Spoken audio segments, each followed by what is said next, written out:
એટલે મોઢામાં થૂક બનવા માંડશે. એટલે સૌથી પહેલાં મેં આમાં ખટાશ આપેલી છે કે મોઢામાં લાર બને ને સ્ટીફ વસ્તુને ચાવવામાં મજા આવે. તમે જ્યારે દાણા મોઢામાં નાખો તો પહેલાં ખટાશ આવશે.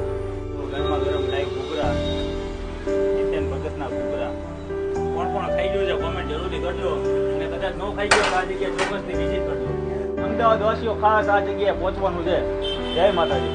એટલે મેં ને મારી વાઈફે ડિસાઈડ કર્યું કે ગમે એવું હોય આપણું ગુજરાત છે. અને છેલ્લા 9 વર્ષથી અમે અહીંયા અમદાવાદમાં રહેવા આવી ગયા છે. બરાબર. થોડીક તકલીફ છે અમદાવાદમાં ગરમીની, બાકી અમદાવાદના લોકો આઈ લવ યુ એમ. અમદાવાદનો તો પ્રેમ છે ને યાર, કારણ કે જે ગુજરાતનું હબ કહેવાય એ અમદાવાદ. દાણા અમે બધી જગ્યાએ ખાધા છે, મસાલા દાણા.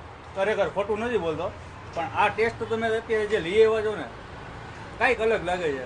આને કયો ટેસ્ટ કેવો નહીં મને અત્યારે ખબર નથી. હવે કદાચ એમ કહેવાય ને કે તીખું એટલે ખાલી આ પડી છે એના માટે. આમાં બીજું 3 ટેસ્ટ છે.